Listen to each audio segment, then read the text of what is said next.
Ezequiel, capítulo 42. Quando os sacerdotes entrarem, não sairão do santuário para o átrio exterior, mas porão ali as vestiduras com que ministraram, porque elas são santas. Usarão outras vestiduras e assim se aproximarão do lugar destinado ao povo. Versículo 14.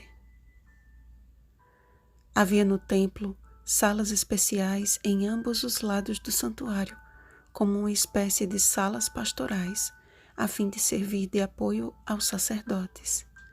Ali eles depositavam as coisas santíssimas e servia-lhes também como um vestiário, onde ficavam as roupas separadas exclusivamente para o ofício do santuário.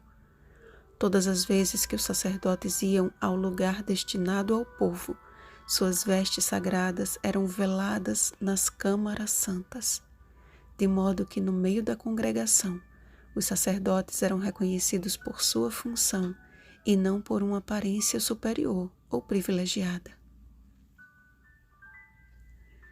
As vestes dos sacerdotes tinham um traço distintivo em Israel. Principalmente na vestimenta do sumo sacerdote, encontramos símbolos que apontam para a responsabilidade pública de sua função e para o ministério sacerdotal de Cristo. O sumo sacerdote, em sua posição oficial, diz M.L. Anderson, não era simplesmente um homem, era uma instituição, era um símbolo, não representava meramente a Israel, era sua própria encarnação. Levava o nome de Israel nas duas pedras sardônicas, nas ombreiras do éfode, por pedras de memória.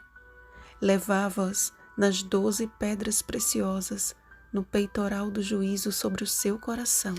Levava o juízo dos filhos de Israel sobre o seu coração, diante do Senhor, continuamente. Êxodo capítulo 28, versículo 30. Assim, levava Israel tanto sobre os ombros como sobre o coração. O caráter representativo do sumo sacerdote deve ser salientado. Adão era o representante do homem. Quando ele pecou, pecou o mundo, e a morte passou a todos os homens. Semelhantemente, Cristo, sendo o segundo homem e o último Adão, era o representante do homem. O ritual do santuário, páginas 64 e 65. Deixando as vestiduras santas de sua morada celeste, Jesus veio aos átrios deste mundo como nosso semelhante. Não era sua aparência ou as roupas que vestia que o caracterizava como o desejado de todas as nações, e sim a natureza de sua missão.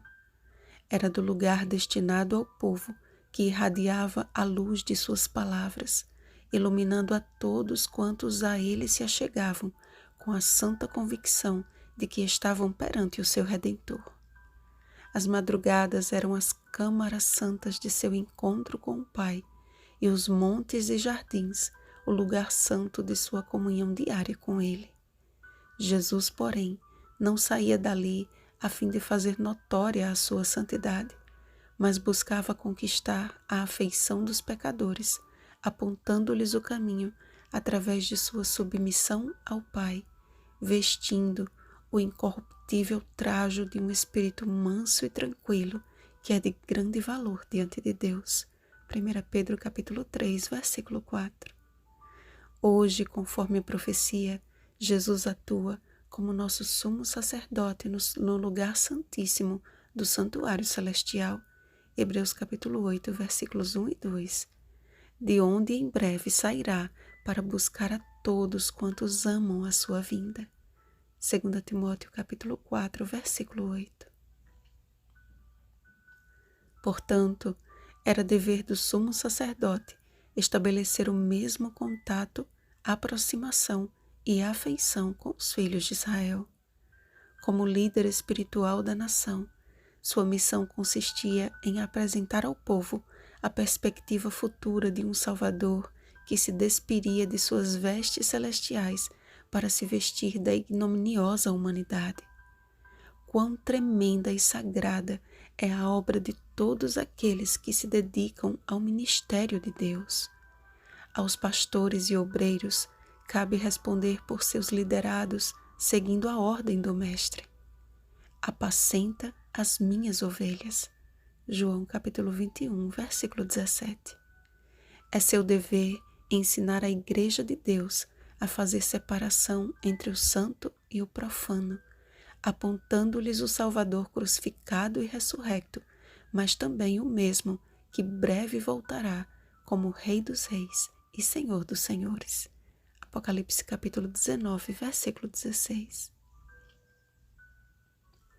Assim, sobre a responsabilidade dos ministros do Evangelho, como aqueles que devem revelar o caráter de Cristo, encerro com as pontuais palavras de Endresen. Deve ser pronto a discernir a vontade de Deus no clarão fugaz ou na sombra de sua aprovação ou desaprovação.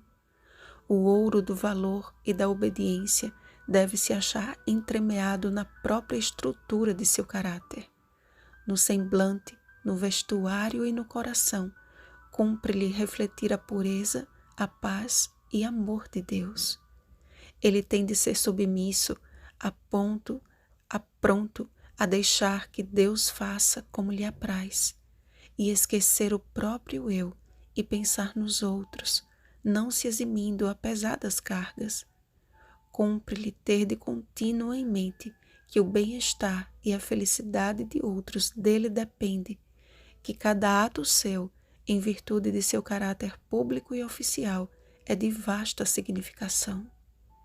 Ao contemplar o verdadeiro ministro, a responsabilidade que sobre ele impende, bem como as consequências que adviriam de um fracasso ou falta sua, pode bem exclamar: para essas coisas, quem é idôneo? O Ritual do Santuário, página 71. Vigiemos e oremos.